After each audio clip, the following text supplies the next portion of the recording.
Durante décadas, el pueblo cubano ha sido víctima de un régimen que ha cometido crímenes de lesa humanidad en su contra para así mantenerse en el poder. En algunos sectores de la comunidad internacional ha existido un silencio cómplice durante todo este tiempo. Eso ahora va a cambiar.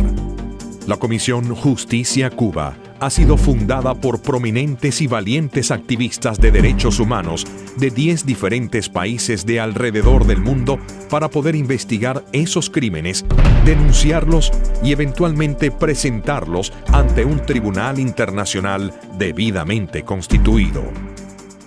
El remolcador 13 de marzo, las avionetas de los hermanos al rescate, los asesinatos, por ejemplo, el de Osvaldo Payá, tenemos el de la Rastra, tenemos una serie de casos emblemáticos históricos que vamos a integrar, pero también hoy mismo tenemos el contacto con personas de la resistencia. La Comisión Justicia Cuba está encabezada por el doctor René Bolio, jurista y activista por los derechos humanos, residente en Ciudad de México, quien posee amplios conocimientos sobre la situación de los derechos humanos en Cuba. Martín Elgue, presidente del Comité de Solidaridad con la Democracia en Cuba de Uruguay. Martín Paz, joven opositor venezolano exiliado en México. El destacado disidente chino Yang Yanli, quien cumplió años de prisión en China por defender los derechos de los trabajadores. El doctor Maher Nana, médico sirio-americano, destacado por su asistencia humanitaria al sufrido pueblo de Siria. Milagros Méndez, destacada activista costarricense por los derechos humanos. Ana María Zerbone, diplomática y activista italiana por los derechos humanos. Hipólito Ramírez, presidente de la Junta Patriótica Dominicana. Jorge Villena, presidente del Comité de Solidaridad con la Democracia en Cuba de Perú. Manuel Salva, abogado español y activista por la democracia en la América Latina. En mayo del 2017, el secretario general de la Organización de Estados Americanos, Luis Almagro, se reunió con miembros de la Comisión Justicia Cuba en la sede de la OEA en Washington, D.C. Sentí una verdadera solidaridad, pero más que una solidaridad, un hombre que sabe cómo hacer las cosas, un hombre práctico, lleno de ideales, que conoce el tema y que nos mostró en esa reunión la decisión de trabajar por la justicia. Hay un mismo régimen que oprime a dos países, Cuba y Venezuela. Hay un mismo régimen que ha aumentado la represión brutalmente en Venezuela y ha aumentado la represión en Cuba. Un hombre convencido de que los instrumentos democráticos, las instituciones democráticas son clave, son un preámbulo clave para la justicia social. Y un hombre consciente de que en Cuba se vive un horror. La primera sesión pública de testimonios sobre los crímenes de lesa humanidad en Cuba se dio en el Ayuntamiento de la ciudad de Miami el 15 de julio del año 2017. Los testimonios fueron desgarradores. 68 personas viajan en la embarcación, 37 mueren ahogadas y 31 sobreviven. En este crimen yo pierdo 14 familiares. Yo acuso por este genocidio a Fidel Castro Ruz y lo acuso post-mortem a Raúl Castro Ruz, su hermano, que en entonces era el ministro de las Fuerzas Armadas Revolucionarias. Acuso al general de división Zenén Casa Regueiro, ministro de Transporte en La Habana en esa época, que fue el que le dijo a Raúl, le pidió permiso para hundir el barco, y Raúl a su vez pidió la anuencia de Fidel Castro. Este general bajó su orden de hundir el barco a los señores que voy a anunciar aquí. Julio César Tamayo, director de Servicios Marítimos de entonces y hoy director de la empresa naviera caribeña,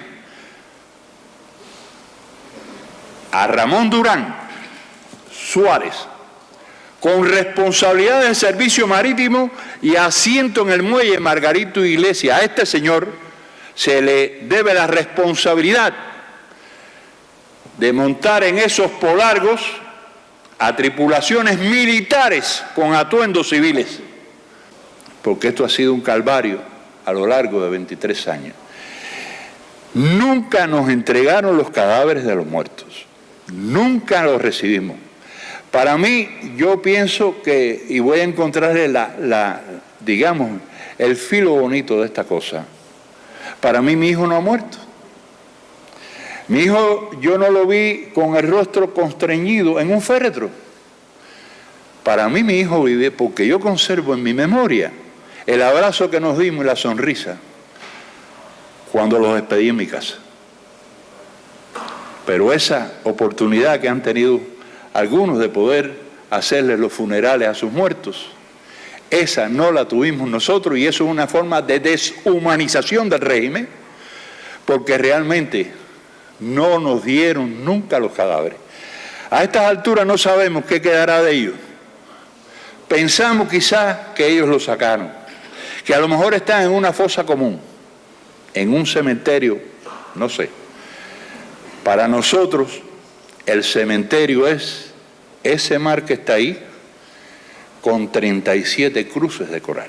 La naturaleza de ese régimen es innegable. Pero bueno, a mí me toca cubrir un episodio doloroso para la memoria de los cubanos en el exilio. Voy a hablar de la rastra de la muerte. El día 22 de abril de 1961, estos prisioneros, incluidos heridos, fueron alineados frente a una rastra, el remolque de un camión dedicado a transportar alimentos refrigerados, para ser conducidos desde Playa Girón hasta La Habana, en un viaje de 350 kilómetros de distancia. En la cercanía de la rastra, de pie, se encontraba el entonces capitán Osmani Cienfuegos, quien ostentaba a su vez el cargo de ministro de Obras Públicas y quien fue llamando e increpando con vejaciones a los prisioneros, incluyendo a los heridos, ordenándoles que se subieran al interior de la rastra hasta llenarla con más de 100 prisioneros sin ningún alimento ni agua. El prisionero Máximo Cruz, quien se encontraba herido y en malas condiciones físicas, al llegar al furgón para entrar en él, le advirtió a Osmani Cienfuegos, en presencia de otros prisioneros, que todos morirían asfixiados si los transportaban en la rastra hasta La Habana con las puertas cerradas herméticamente. Osmani Cienfuegos, le contestó a pleno pulmón: no me importa, de todas formas los vamos a fusilar y así nos ahorramos las balas. Seguidamente dio la orden: suban a este cochino a la rastra. La experiencia de ese traslado a La Habana, 8 horas encerrados en un contenedor completamente hermético, fueron simplemente, y créanme, dantescas. Los 9 compañeros que fallecieron asfixiados en el trayecto fueron, yo quisiera darles el nombre para que sepan que eran seres humanos con familia y con aspiraciones de vida.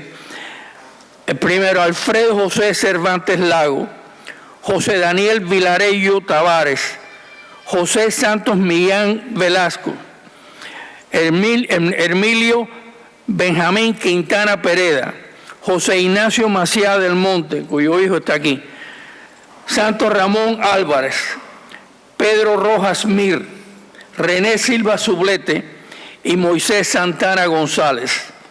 En el receso le pedimos a Tommy Fernández Travieso, que va a testimoniar sobre la categoría de fusilamiento, que pase a dar su testimonio. Amado Ayol va a leer el testimonio de Tommy Fernández Travieso.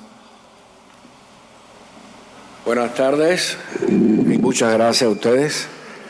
Yo lo que quería introducir primero el por qué, ¿qué es esto? La fecha es el mismo día de la invasión de Bahía Cochino, 17 de abril.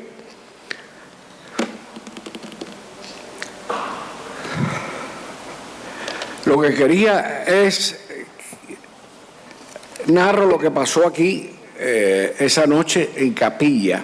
Capilla se llamaba, le decíamos las celdas donde nos metían a nosotros antes de fusilarnos. También eran celdas de castigos, pero cuando iban a fusilar, sacaban a todo el mundo y dejaban lo que iban a fusilar.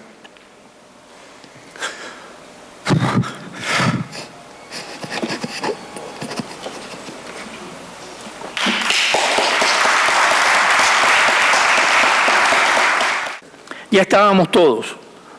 Una guardia trajo las sentencias. A mí me conmutaron la pena de muerte por 30 años de prisión, porque esta gente no va a fusilar a un menor de edad, me explicaron todos. Ya no pude seguir compartiendo los cantos y los chistes de los demás. Me convertí en el depositario de sus recuerdos, el enlace con la vida. Yo sería el testigo de su sacrificio. Pasaron horas. No sé, ahí no existe el tiempo. Rezamos el rosario, todos tenemos rosario.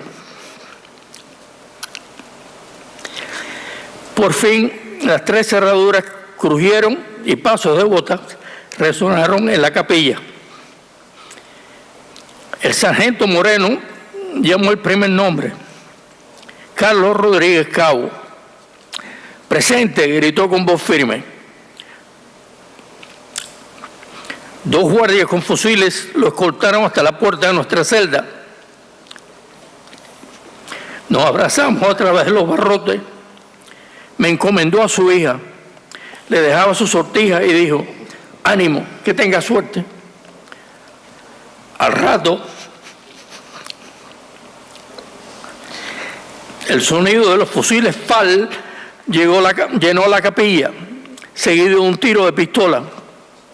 El sargento Moreno es el que da los tiros de gracia, me habían dicho. Las 3 cerraduras se abrieron otra vez, ahora para Efrén. Respondió: presente. Me abrazó entre las rejas, le dejaba su fosforera a la esposa.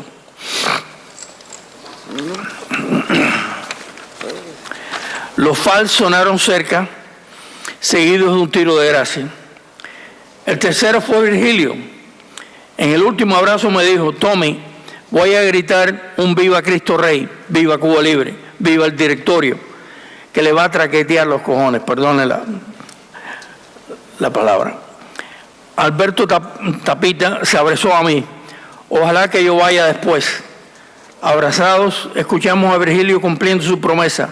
Sonaron los FALs y después 3 tiros de gracia. Alberto Tapia Ruano, llamó Moreno. La Virgencita me oyó, dijo Tapia con alegría. Salió rápido.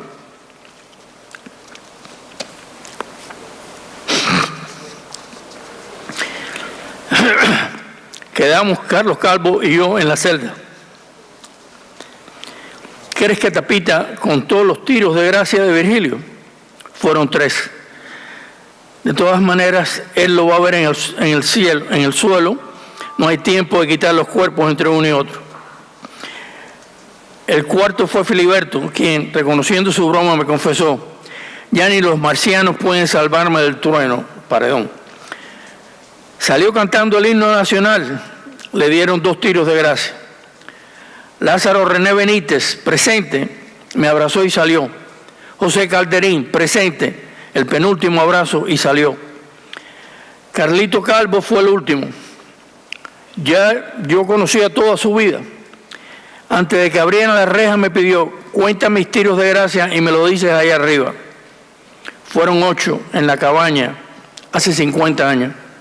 Queremos pedirle a Cari Roque, quien es periodista, escritora y expresa política cubana, que venga a testimoniar sobre el presidio político de las mujeres cubanas y las torturas y malos tratos recibidos en Cuba.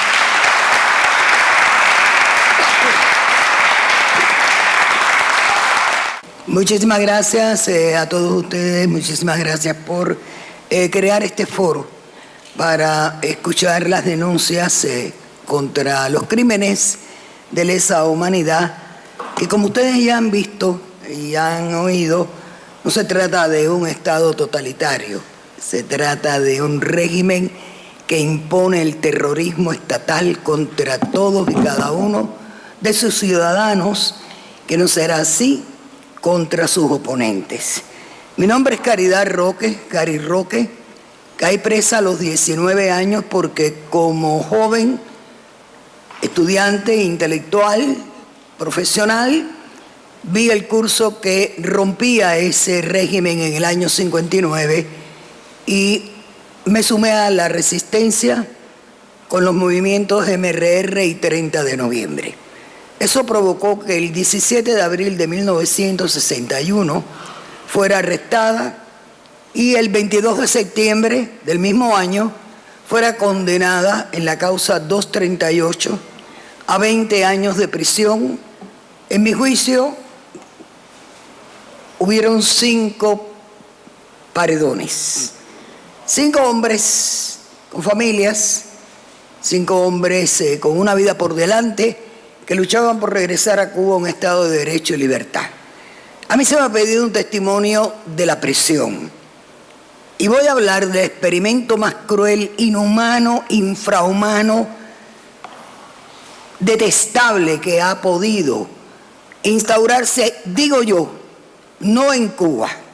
Creo que América Latina y buena parte del mundo no ha sufrido el régimen penitenciario de la dictadura cubana. Esas fotos que ustedes ven ahí son parte de las mujeres que compartieron conmigo muchos años de prisión.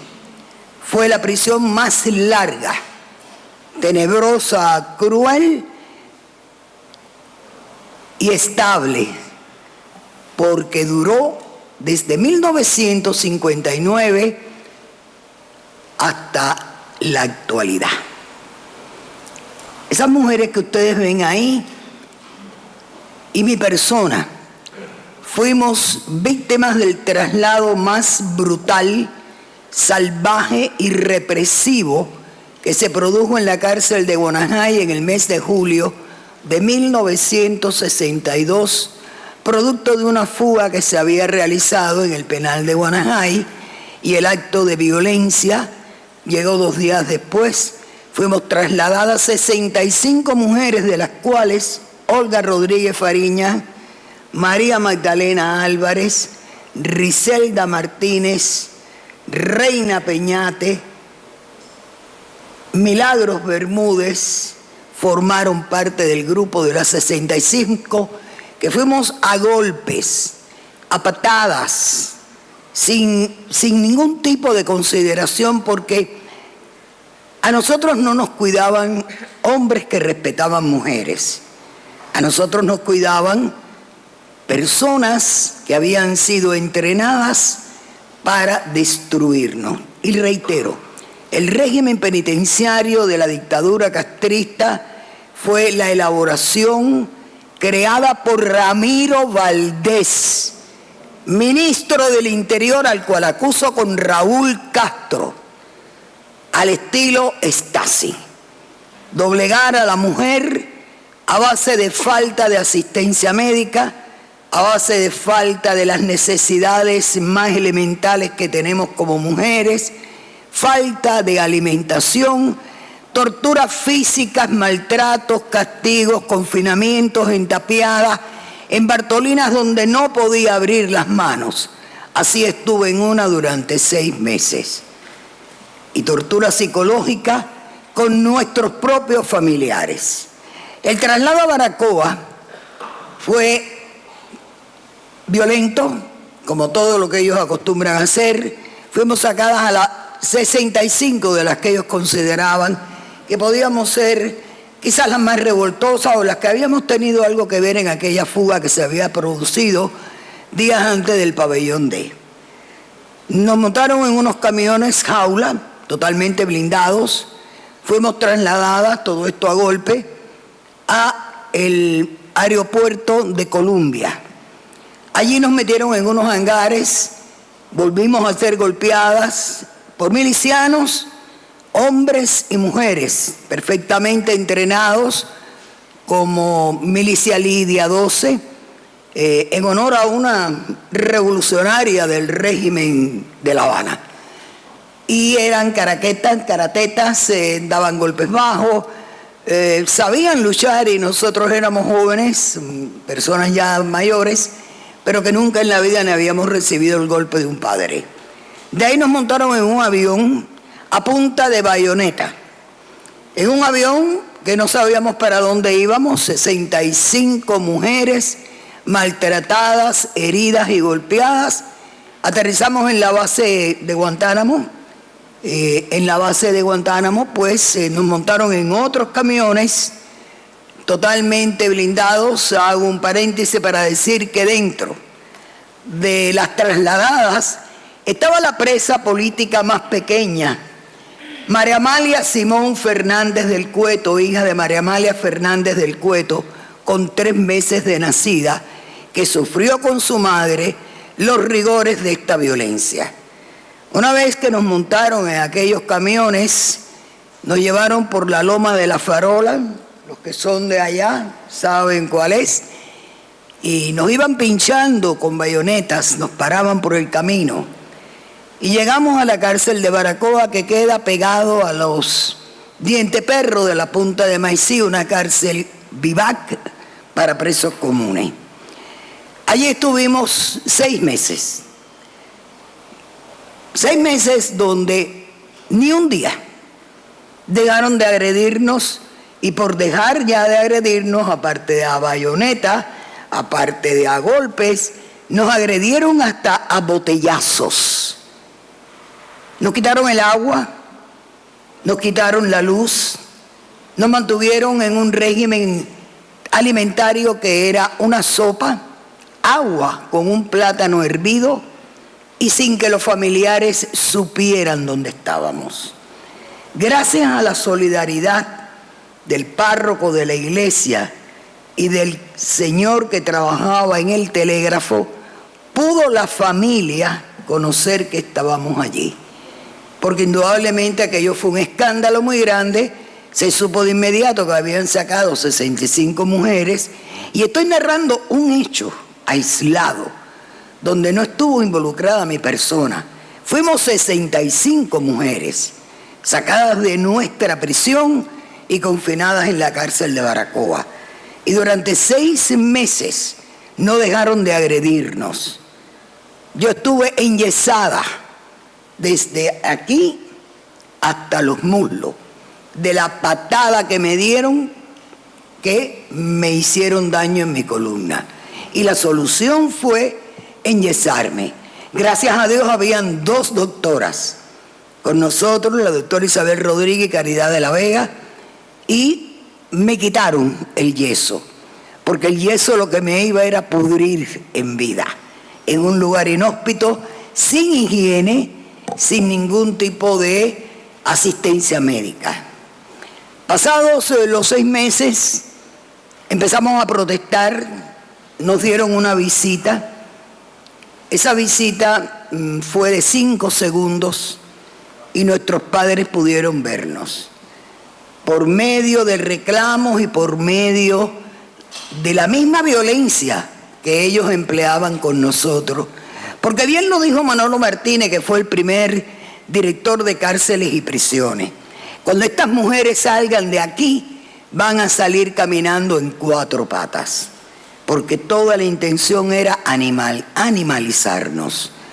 Se llevaron a la niña María Amalia Simón porque rompimos las celdas, rompimos las galeras y nos enfrascamos en una lucha tenaz para que sacaran a aquella criatura del lugar donde se encontraba, porque cuando pedíamos agua para ella, el agua era con sal.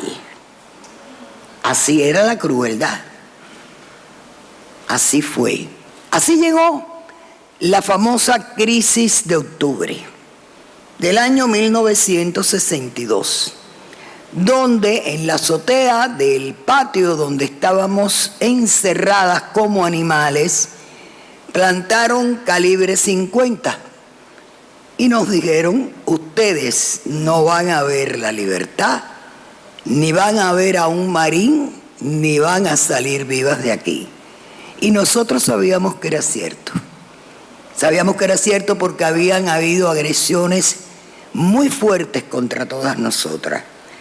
Regresamos de Baracoa porque hicimos un plante 21 días y el pueblo pidió que nos sacaran de allí.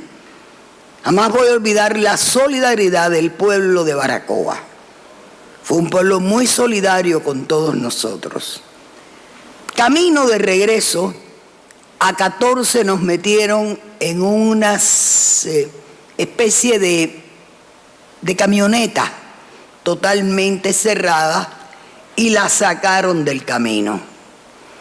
Y el resto siguió rumbo a Guantánamo para de ahí coger el avión y regresarnos a Guanajay.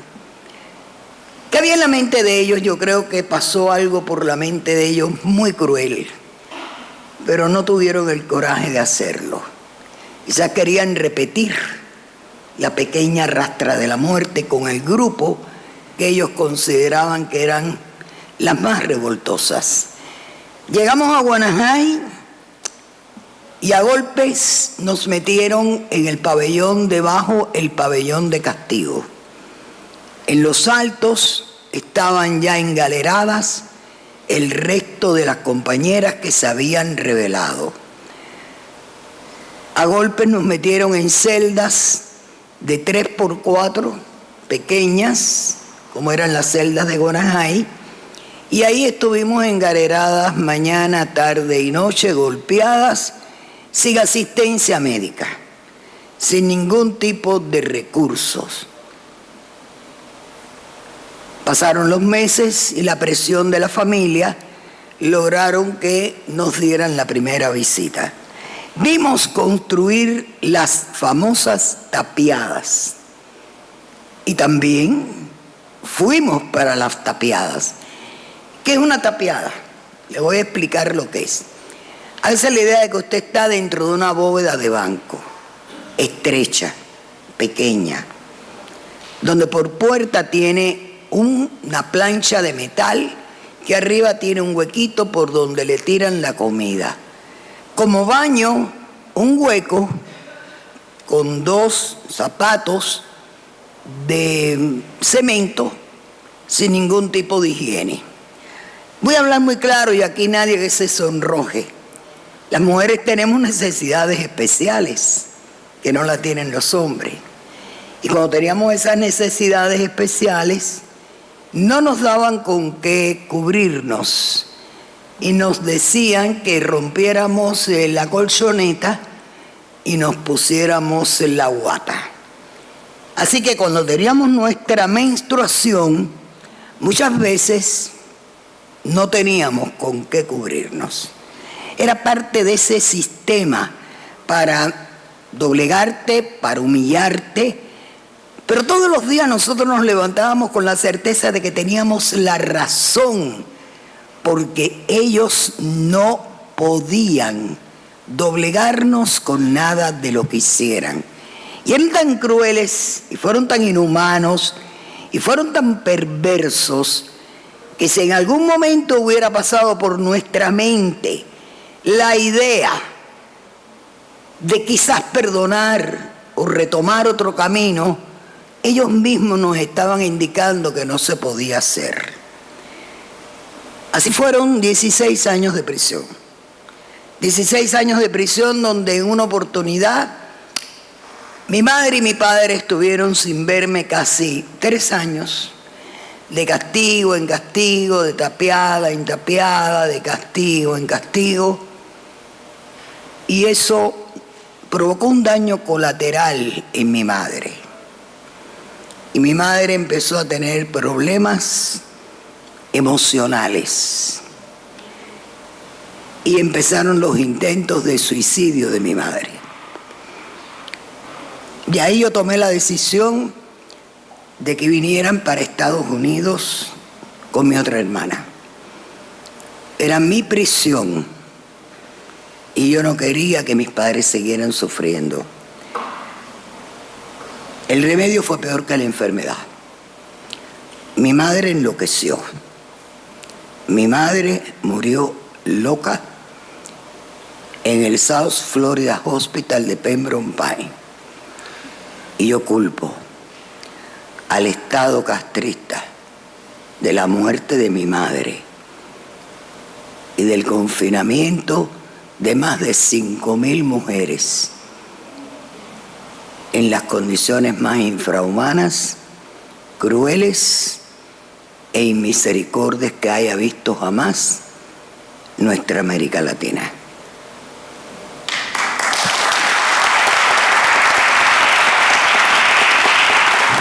Los represores en Cuba tienen que saber que el mundo no olvida sus crímenes, que algún día habrá justicia. Esto es vital, tanto por el derecho a la justicia de las víctimas de este régimen, como para la defensa de los actuales activistas de derechos humanos.